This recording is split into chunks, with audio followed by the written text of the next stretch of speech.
Hey guys, Eddie here again. I know that I put out a little vote as to what to talk about, and I haven't made a little video in a while, but I thought I'd get back to it this week.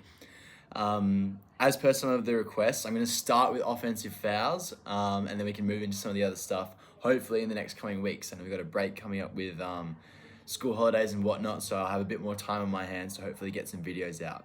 But let's start with offensive fouls. Let's go back to talking about legal guarding position for a second. A defensive player has to establish feet first and facing. They need both feet on the floor, they need to be at the spot first, and they need to be facing the offensive player.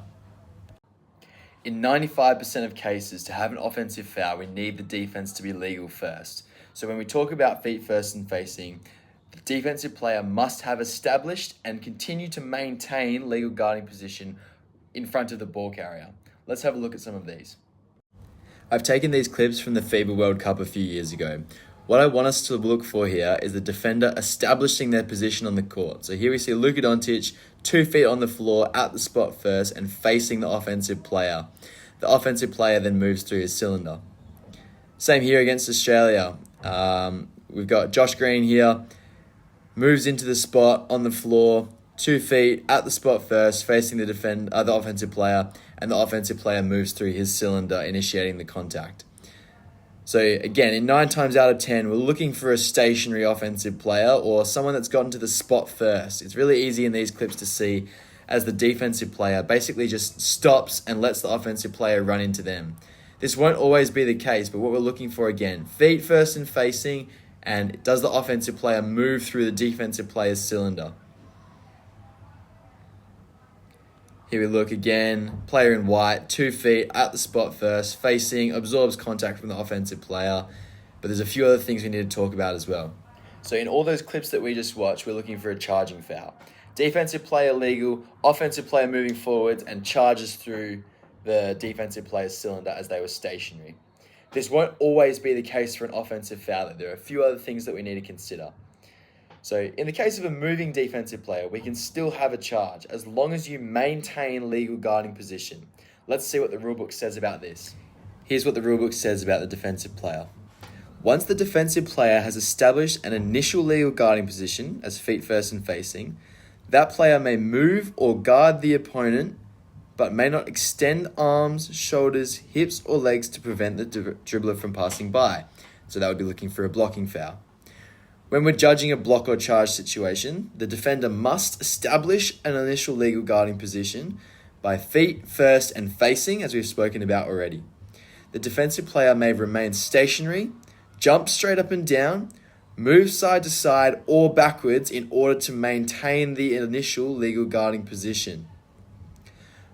When moving to maintain the initial legal guarding position,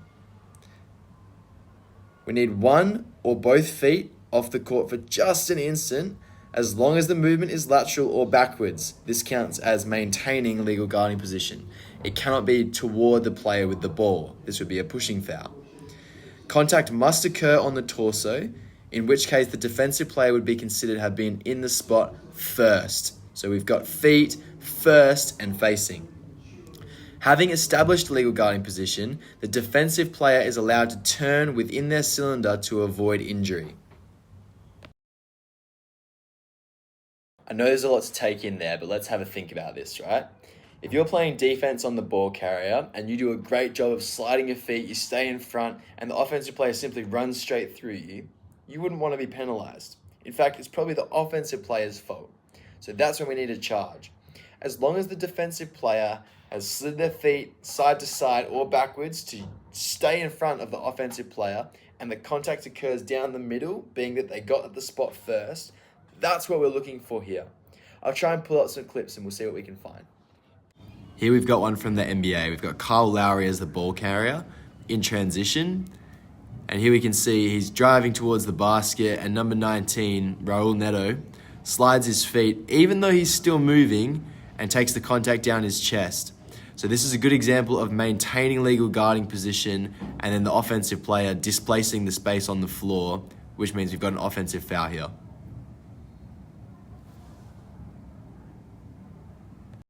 In summary, offensive fouls. First thing we need, legal guarding position. Second thing we need, maintain legal guarding position. So feet first and facing, and then we can slide side to side or move backwards or jump straight up and down to maintain legal guarding position. After this, basically, the offensive player just needs to displace the defensive player. So if we've got defensive player here, slide side to side, offensive player comes through, slide, take contact, and displace. So move the defensive player off their spot. That's when we've got our charge. So hence the charging foul signal, and then point with a fist in the direction of the play. So 8 black, charging foul, and then it's going to be red ball. Final summary, we need feet first and facing, and a charging foul is a foul committed by the offensive player that displaces the defense on the floor after the defense has maintained and established legal guarding position.